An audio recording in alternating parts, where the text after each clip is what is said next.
You're listening to the Femtrepreneur Show, and this is episode 39. And in this episode, we're talking about how to pick a winning webinar topic. Hey guys, I'm Mariah. And I'm Megan, and I love that you called it a winning webinar topic. I feel like that's like a new phrase we should. I know, on the fly. I think webinar topics are something people stress out about. We do teach people how to do webinars, and I think the thing that hangs people up the most at the very beginning is like, what do I call it? What is it? How do I pick the right topic? So I'm so excited that we get to answer that today. Yeah, and so many people, I think it's kind of similar to choosing your course topic, right, that we've talked about before. Yeah.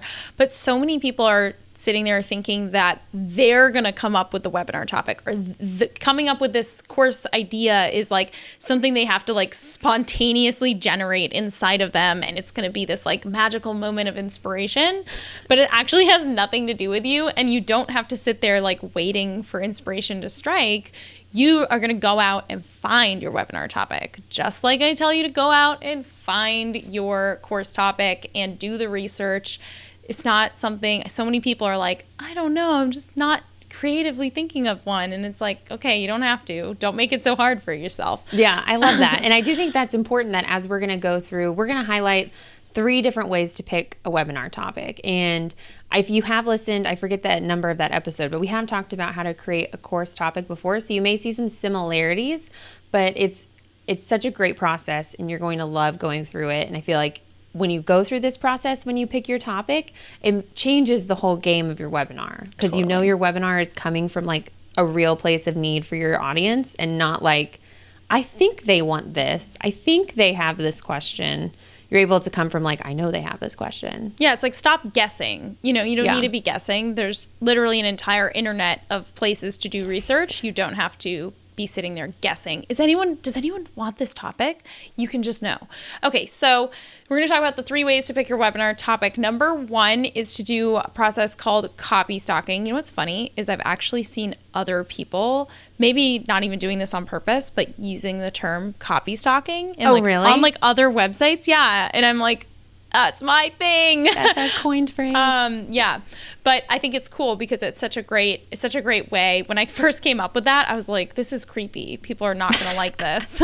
But the idea of copy stalking, if you don't know what I'm talking about, is a concept that I came up with. That's how I pick winning course topics and webinar topics and profitable niches and things like that. It's basically a process of doing research in the communities where your audience is already hanging out. So if you're stuck writing an email for your launch, or you're stuck coming up with a blog post topic or anything like that, if you're ever stuck, you should go on a copy stalking safari and go out there and actually look and see what people are saying. So this is when you just go to the different communities. These could be free Facebook groups. These could be forums that people post in your industry.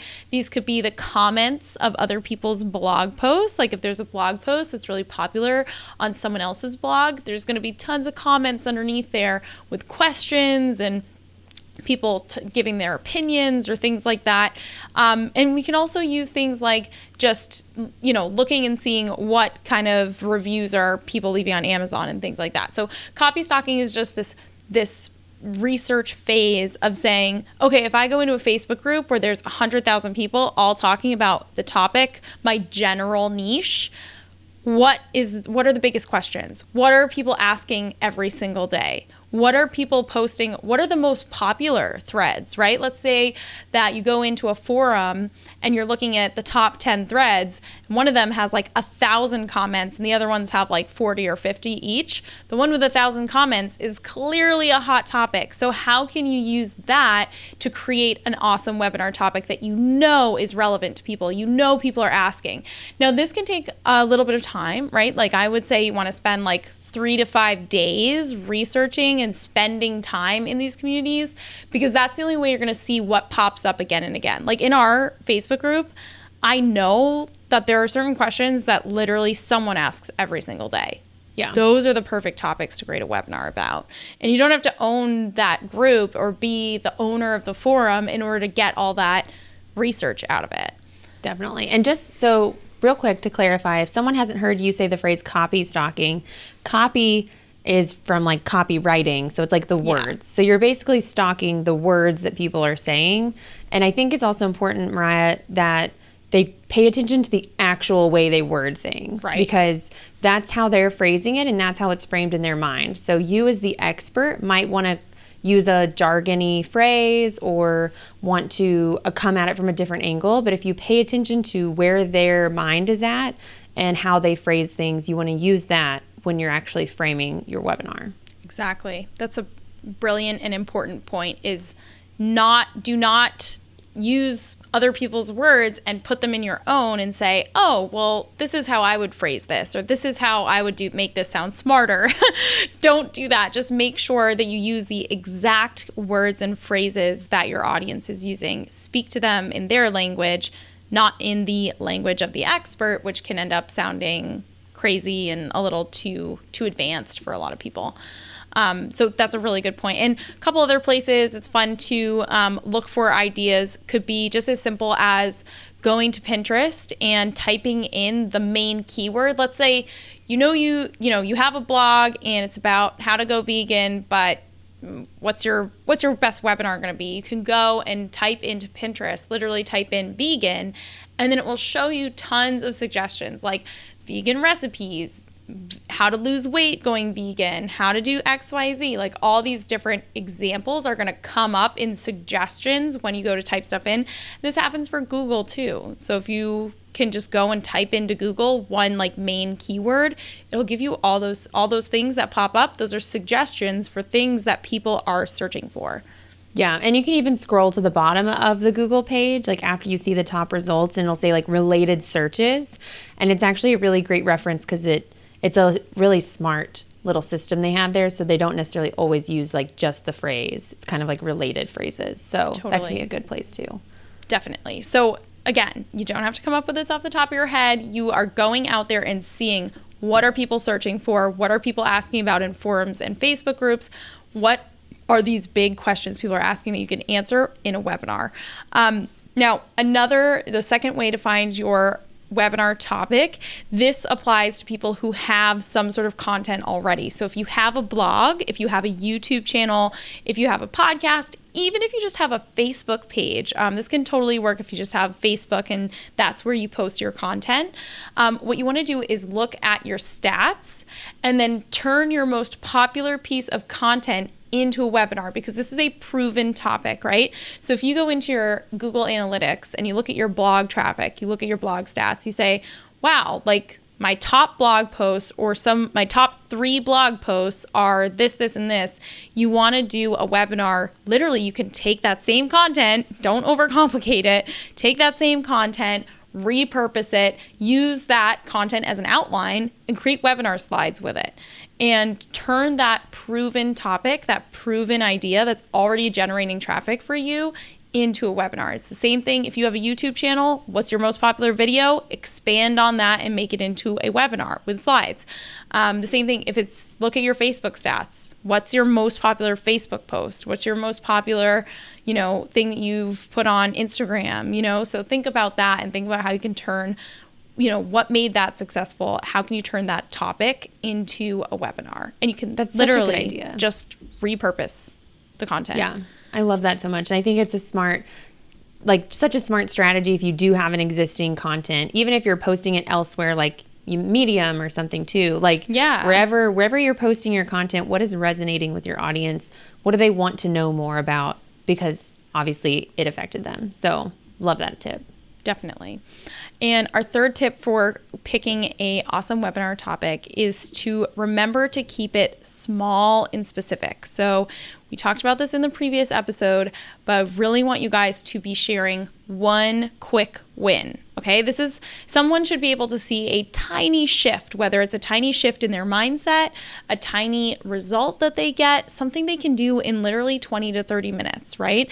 How can I get started on what you're going to teach me in just 5 to 30 minutes, really? It should be quick and it should be something that packs a punch, okay? So the more succinct, the better.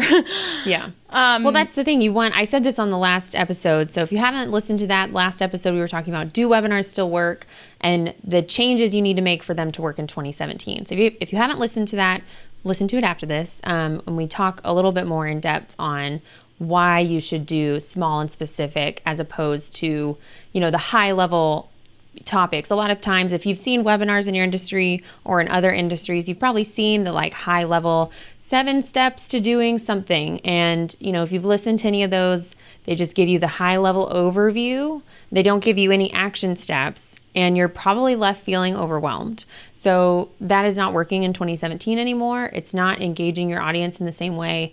And the way to do it is to give them a result. You want them to see you teach, be there, and very quickly say, wow, they're teaching real stuff. This isn't fluff. This isn't a waste of my time. I now know that if I go to their webinar, I'm going to walk away with a true result and action steps, and they're a great teacher. It just has such a better connection with your community and your audience, and to me, it builds real authority and trust.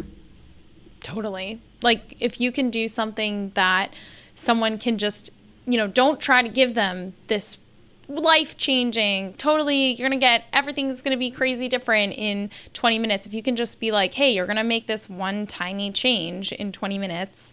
You're going to get something set up. You're going to walk away with a plan. You're going to walk away with first paragraph of your book written. You're going to walk away with something specific that's going to have such a bigger impact. And it's going to make people want to buy from you because you actually provided a tiny result so that they know they can get a bigger result if they get more and more from you. Some examples I had is how to get more focus in just 5 minutes per day. So you're just teaching them a simple trick or a simple thing they can do in order to get more focused, or how to change your habits in one day or something like that. They should just be able to do it quickly.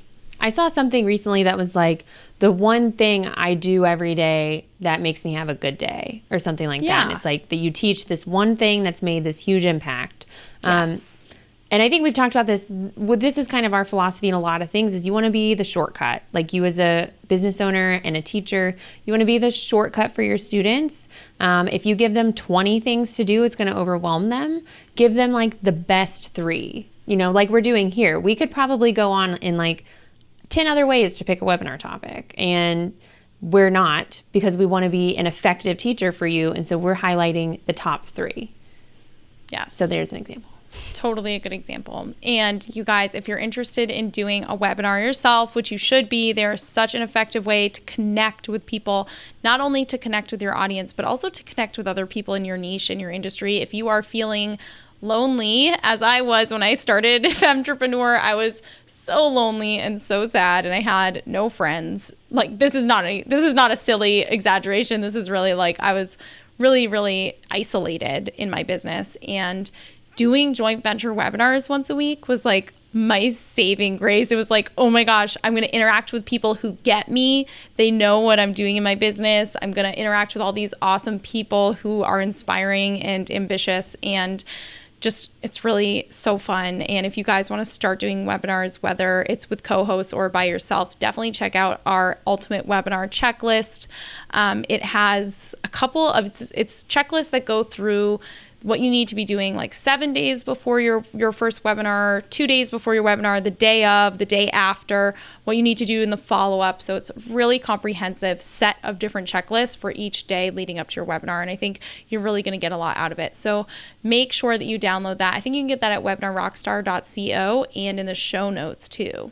Yeah, so if you want to get the link to that, you can go to theshownotes.com/39, and we have a full blog post accompanying this if you want to go, see any more information. We have all the links to everything, including how to get the ultimate webinar checklist, which is totally free and it's crazy valuable. So definitely go check it out if you're planning on doing webinars. And if you want to discuss this episode with us and our amazing community of online entrepreneurs, make sure you join our free Facebook group at thefemshow.com/community. And if you like this episode, subscribe to the Femtrepreneur Show on iTunes and leave us a rating and a review. We really, really, really appreciate it.